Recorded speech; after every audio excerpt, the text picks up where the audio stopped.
Bien, tenemos una comunicación por Zoom con Eduardo Castilla, que es periodista y escritor, es autor del libro La Córdoba Revolucionaria. Si ya estamos en contacto con Eduardo Castilla, muy buenos días, Eduardo, y te saluda Edgar Castillo acá de la columna Nova de Salta.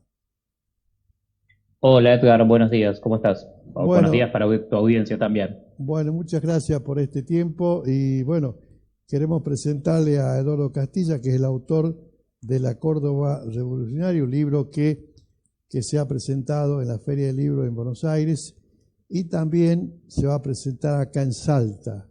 Comentame así brevemente, la pretensión no es que me comentes el libro, sino hagamos una síntesis. Se refiere, por supuesto, este libro a lo que aquel movimiento obrero estudiantil que se denominó el Cordobazo de 1969. Coméntame un poco cuáles son los ejes de este libro.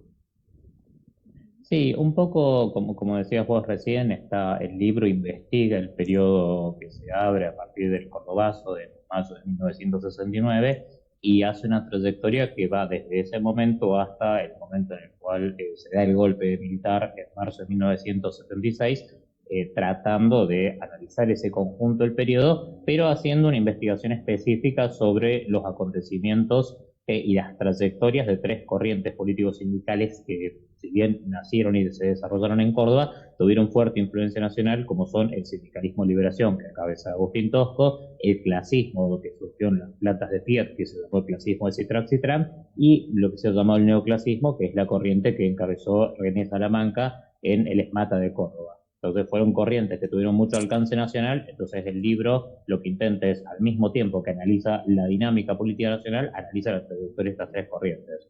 Nosotros en Salta lo vamos a estar presentando el miércoles 19, el miércoles de la semana que viene, en el local que tiene el Partido de Trabajadores Socialistas del PTS, en la calle Alvarado 442. A partir de las 19 horas vamos a hacer una charla ahí donde un poco pretendemos contar un poco de este libro, pero también tratar de pensar más la situación política actual, lo que se puede llamar lecciones y conclusiones de aquel enorme proceso de movilización. Vos recién hacías mención en tu introducción a Ley Bases y a la movilización que va a tener lugar este miércoles, digo, pasado mañana, que es una movilización de oposición a la Ley Bases, que, como decías bien vos, o por lo menos yo coincido, es completamente desfavorable para el pueblo trabajador. No tiene un solo artículo que vaya a favor del pueblo trabajador.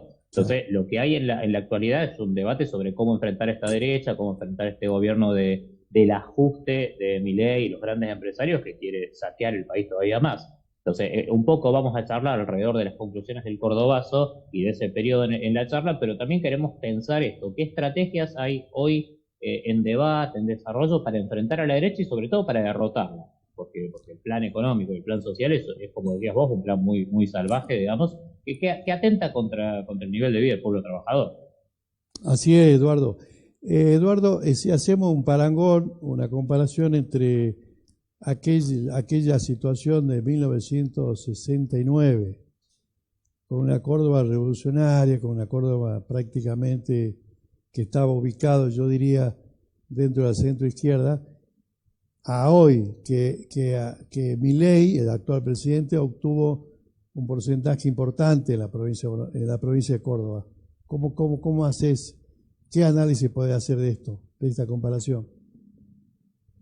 Yo creo que hay que si uno mira la trayectoria general de la historia cordobesa, la historia cordobesa tiene momentos en los cuales ha estado, para decirlo en términos genéricos, muy a la izquierda y momentos en los cuales ha estado muy a la derecha. Claro. Córdoba es la cuna de la reforma universitaria y al mismo tiempo es la cuna de la revolución libertadora que derrocó a Perón en 1955. Fue el ¿Qué, único lugar, Córdoba, esto, perdón, sí, qué, sí. co- qué contraste, ¿no? Qué contraste, digamos, la provincia de Córdoba, estos Por contrastes. eso, hay historiadores que la han llamado la provincia de los extremos, para decirlo de alguna forma. Pero si Ajá. vos ves la trayectoria política, en 1955 se da el golpe contra Perón y en 1969 se da el Cordobazo. Y en el medio ya había habido, que eso está documentado en el libro, es parte de una investigación que han hecho otros investigadores previamente, está documentado la resistencia estudiantil que empezó en Córdoba en 1966 contra la dictadura Onganía.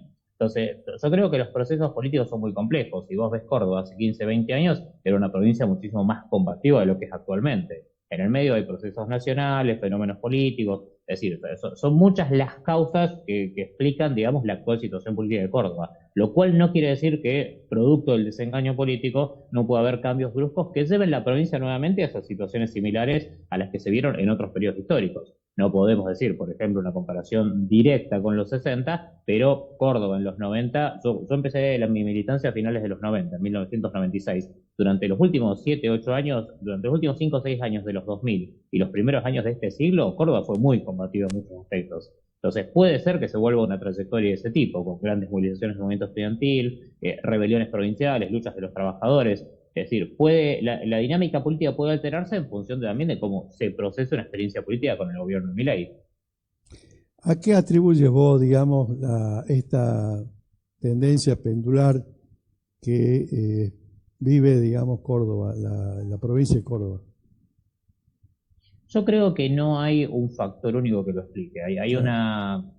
Hay una discusión historiográfica más general sobre las características de Córdoba que ha sido acentuada por investigadores, analistas y demás, donde, entre otras cosas, se plantea esta idea de que Córdoba tiene un aspecto relativamente independentista, por decirlo de alguna forma, que empieza ya en la Revolución de Mayo, con la rebelión del virrey Liniers en Córdoba, que se revela directamente contra la Revolución de Mayo y defiende la continuidad de la dominación española. Entonces hay como una trayectoria ahí que tiene que ver con características geográficas, sociales y culturales de la provincia. Claro. Yo de todos modos creo que lo que está mal es pensar que eso explica todo. Claro. Hay una historia para mí bastante simplificada de eso. Si uno mira los 20 años, los últimos 20 años, hay factores políticos, económicos y culturales que son muy distintos de los factores de los 50 y los 60. Entonces, en cierta medida, eso también da una dinámica. O sea, si tuviéramos que hacer un análisis, es un análisis bastante largo, muchos elementos y demás. Yo creo que la característica es que como característica general, es que puede pasar de momentos más de izquierda, como te decía recién, más combativos, más rebeldes, a momentos más conservadores como el actual. Ahora, entre esos dos periodos puede haber cambios y al mismo tiempo puede haber procesos intermedios, digamos. Claro. No necesariamente, yo te comento una cosa, Edgar, que yo por lo menos lo conté mucho en las charlas. Sí. Digo, no necesariamente la conciencia política define que después de eso no haya o no rebeliones, levantamientos populares y demás.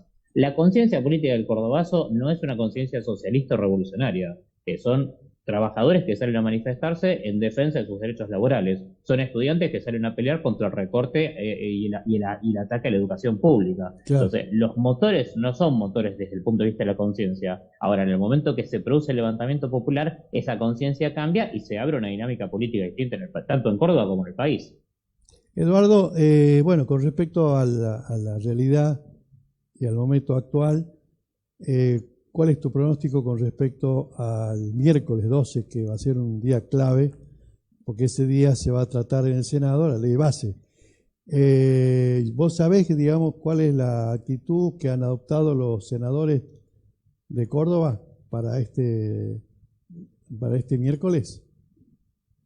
Los senadores de Córdoba muy probablemente acompañen el proyecto en general y después de eso puede ser que haya discusión alrededor de artículos puntuales o aspectos puntuales de la ley. De todos modos, me da la impresión de que es muy difícil saber qué es lo que va a ocurrir el miércoles, porque hay una negociación muy intensa entre distintos sectores políticos, del gobierno por un lado, del bloque del radicalismo, de los bloques provinciales del otro y del propio peronismo. Y los números de la negociación parlamentaria son muy ajustados para el oficialismo en la Cámara Alta. Son muchísimo más ajustados que en diputados. Entonces, desde ese punto de vista, hay muchísimas incógnitas abiertas sobre qué puede llegar a ocurrir.